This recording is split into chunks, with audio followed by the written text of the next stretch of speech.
Alright, welcome back to The Adolescence of a Bookworm, anime review, episode number 12.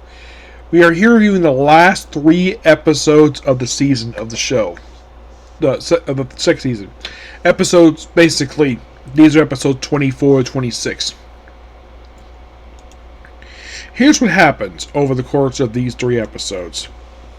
Well, basically there's a ceremony coming up, and of course Knight has to stay. Of course, also they're also expecting a request to come from the Night Order, which it does come via a very weird pigeon who flies the window but doesn't break it. Basically, phases to the window. I can tell it's phasing magic, and leaves a message requesting help with something. So Ferdinand and Mine, with her special robes that were made by Otto's wife, which of course they came in no problem. Of course, Mine basically will be there helping explain the mana, while he will basically do his other job, being a very powerful noble. And of course, she does ask a very good question: where is the Noble's Gate? Which, nothing wrong with asking that. Heck, even basically Ferdinand basically. Now, other people might chastise for like, I don't know where it is. She not very familiar with where it is. So, and plus, she's only about 10. How would she know where it is? So she's carried there by a retainer Fern. And, oh yeah, then we see Ferdinand basically where he is in a knight uniform. Yep, he is a knight. Apparently he's like very high noble rank. So then they fly on their special horses, like Mine's like so. And of course, he also gives Mine a special ring, which that's going to play in the episode itself. So basically, they're flying out to deal with a giant turbine, tromba. Yeah, a big one, not the small one seen throughout the course of the season, the series. Oh, this is a big one. It's basically the size of a giant tree.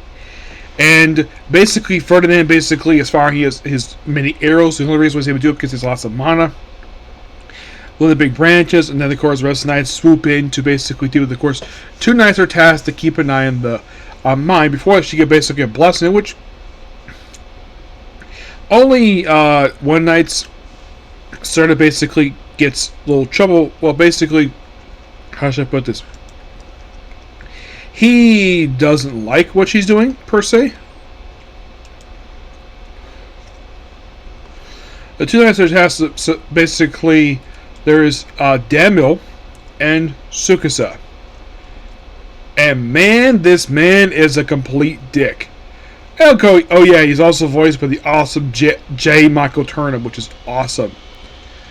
I like the actor, do not like the character. Daniel, who basically is a lower ranking noble, for some reason they don't give credit for his voice actor, despite the fact that he actually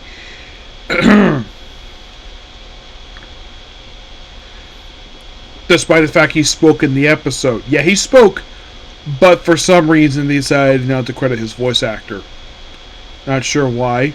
So essentially basically starts saying nasty things to Mine, like, oh, because basically she's a commoner, and for some other names, even at one point pulling her hair. Yes, pulling her hair. Which, of course, she was not happy with that. And, of course, Fern tried to step in, because that's his master, despite the fact that he's a commoner too, but basically he's in charge taking care of her. So he could basically chastise her aside, and, of course, basically she calls for Ferdinand, doesn't, well, and then, of course, she gets poked in the arm by his knife. And then she starts bleeding, which that is a bad thing, because a tromba basically just sprouts out of nowhere and nearly tries to strangle her. Susana does practically nothing. Daniel basically tries to help out, but basically because of her wound, he can't do anything. Ferdinand basically comes in after, well, he is very angry at this. Of course, basically, he does heal Mine's wound. And then, of course, they eliminated the trombone really quickly. And of course, basically, Susana basically just thinks, oh, because he's a noble. And basically, Mine basically explains that Susan basically like, oh yeah, talk about basically grabbing her hair and saying nasty things, and the captain who's there is like, "Are you freaking kidding me? You did that?" Yeah, and Susan's like, "Who is the highest ranking noble here? You, Sir Ferdinand, and you captain, was one in charge of him." Yeah. And of course, basically, Daniel basically confirms with Mine saying, so Susana is going to be punished. So then, of course, Mine, of course, is basically, of course, they heal thanks to a potion. Then they fly down after the trombone is eliminated, and of course, Susana basically is tasked as sort of a small punishment to heal the ground, which he does partially. Mine heals the rest, so apparently she used a little too much mana, but she's still got plenty to spare. And then they fly home. Of course, she does apologize, and of course, basically, the captain probably punished too, because basically, under his command, and of course, basically, she has two demands. One, Damien not be punished because basically he didn't do anything wrong, and get new samurai robes, which basically, well, also contact the Gilberta Company, basically have Miss Corna basically make new robes because she's one specifically made, which of course, basically, well, the captain's like, that's no problem. And then, of course, they go home. And then Mine is asked to go to Ferdinand's in the room. And then we pretty much catch up to the very first episode of the series. Yes, we finally catch up because this scene was also seen in the very first episode that aired a year prior. So they go into her memory thanks to this special device. I should point out, though, that the scene itself was much longer in the book, but they probably had to cut it due to time. Basically, some of the stuff we're seeing, in the episode itself for this looking into Mine's memories, this is partially what we see in the actual book itself. Basically, what do we see? We see Tokyo, we see her going to the library, reading books, and then we see her home, reading a book, and of course yelling at her mom. She's sad. That's it. Now, in the action memory itself, what was cut from here? Well, the fact that Ferdinand asked about a car. Yes, he did not know what the car was because different world. The fact that it was explained that the reason why people who are not nobles can live basically in buildings like this because it's a different country. Yeah, they cut. Like a lot of dialogue was cut here. Like, a lot. And basically, the point to blame for this is the Aja studio itself, which apparently it was given low budget, despite the fact, of course, it was pointed by somebody, and I do agree with them, they did a pretty decent job adapting, basically, to light novels. They adapted, if you're curious, they adapted, in 3 seasons, 7 books. Yeah, 7. This season, they have 2, which is probably a little better than adapting 1 book like I did the previous season of the show.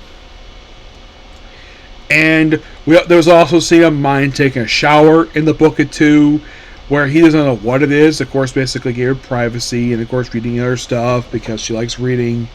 Really interesting stuff here, but it's sad that they couldn't get a chance to animate this.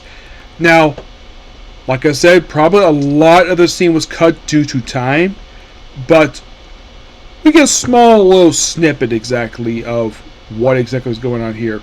Now, this particular scene here, with the whole thing of Mine and Ferdinand basically for looking at Mine's memories, that is actually in the epilogue. Yeah, this whole brief scene is from the epilogue of Book 5. Yes, believe it or not, is from Book 5. Now, as for the reason for this, I don't really know. It's like the first half of the episode basically is a ritual, and of course Mine, food, and then gets a hug afterwards.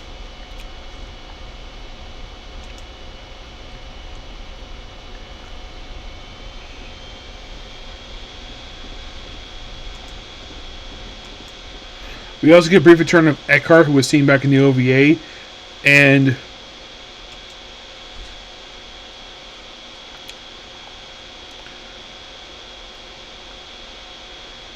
Leprechaun basically is seeing a brief cameo. Yeah.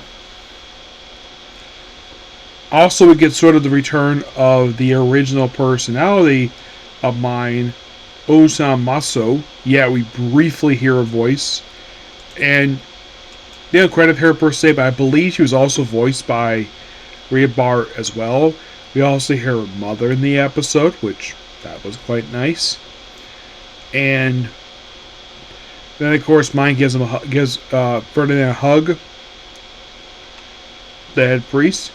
And, well, then, of course, basically after this, then we cut to her going back to the Alberta Company. And, of course, Benno was chastising her for, what'd you do? Because all the with the ceremony robes, of course, she has to go see, basically, well,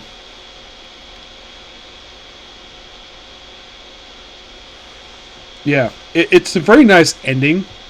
And sadly put, basically, this has been the last episode air for this series for 2 years. Now, as for the reason why they waited 2 years, not really sure why, but then before they decided to, well, I should point out though that for this show, that after the first season, so at the second season included, about 2 years later, in March 2022, they decided to release 2 recap episodes. I kind of get the reason why they did this, of why they did recap episodes. Basically, these recap episodes, just to remind people what happened, the highlights what happened, of course, the first season of the show, like part 1 is season 1, part 2 is season 2. And despite the fact that right now there's easy access streaming service, so if people remind themselves, just watch the first season of the show. I'm sure not everybody in Japan has access to streaming service, but here in the US, yeah, it's not really a big issue. But all in all, really good second season. I enjoyed this. Sad this was, I kid you not, this was like shorter than the last season, only by 2 episodes. And then the very next season's show, season 3, which I'll talk about next episode, that's even shorter than this one, by 2 episodes. Yes, though I should point out when season started, I'm looking at the release date for. Apparently, it's like a month after the OVA was released. The OVA from season 1 for the show, which that was released about 3 months, like a little over, like 2.5 months after the final episode came out. Which one thing I thought was really. Now I love every aspect of the season per se. Now, of course, the reason why I remember stuff that happened in the light novel because I read it. That's the main reason why. But all in all, great season 2. Now it's on to the last season aired, season 3. Okay, there was a commenter a few episodes ago that I'm going to basically read his comment of why in the world switch studios after season 3. So, the commenter said, well, the reason the studio was switched was probably that the Bookworm was simply too big for Aja. Let's face, the first 3 seasons were quite low budget. I thought the animation was okay. Aja did a fine job adaptation to the 3rd season, got crippled by a last-minute backup of the member of the production committee, led to bad financial restraints. I could explain why there's only 10 episodes. But in 6 seasons show the limits of the studio. I can buy that. It can be assumed that the bigger budget would simply not have the resources. It would come to further parts of the Bookworm. Novels were one about everything light novels can win in Japan. So a studio upgrade would probably needed even for public reasons. If you're really curious, starting with the 4th season of the show, which is airing next year, it is taken up by Wit Studio, which seems to be like, along with MAPPA, the most active studio in Japan. Like, they take on a lot of shows. And you're like, what? Really? Yeah. I believe Wood Studio, if I remember correctly, I think they were the ones I know they worked on Attack on Titan. I think they worked on, if I remember correctly, I think they worked on the first 3 seasons of the show, and then they were replaced by MAPPA. Yes. But these guys they probably got much more money in their budget than Aja does. But I gotta admit, basically, Aja did, over the course of the 2 seasons I've seen so far, I gotta admit, the commenter basically was right about basically yeah, it's a budget, obviously.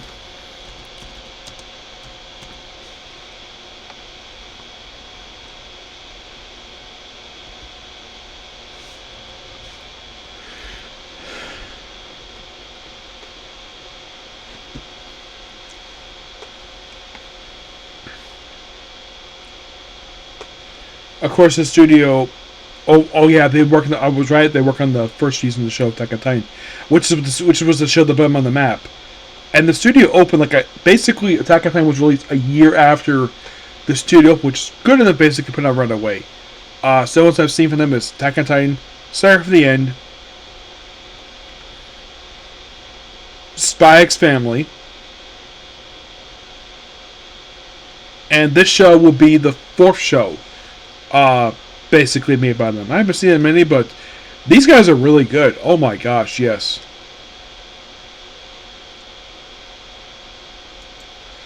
And apparently they're in partnership with, as of a few years ago, they're in partnership with Aniplex Coworks and Shueisha. The former company called Jonah, basically. It says the company checked the facility, the planning and production of television anime series, television, and short clips. Not a bad idea to do, have people work together. Yeah. I gotta admit, this was a really smart idea.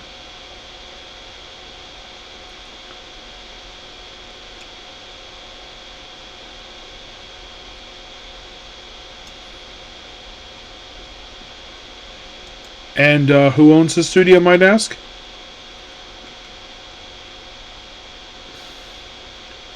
Apparently a company called IG Port. They're the ones who owned the studio. The ones basically are it's a merge between production IG and Mag Garden. They're the parent company of this one. Yeah. But yeah, I'm looking forward to discussing the remaining episodes, which I only have 10 left overall for the entire series to watch as of right now. So I'm going to do the next 3 episodes. I'll probably call it 9 at that point. Okay? So yeah, that's pretty much it for the video. Please be sure to like, comment, subscribe, turn notifications. I'll see you in a bit. Okay? Bye.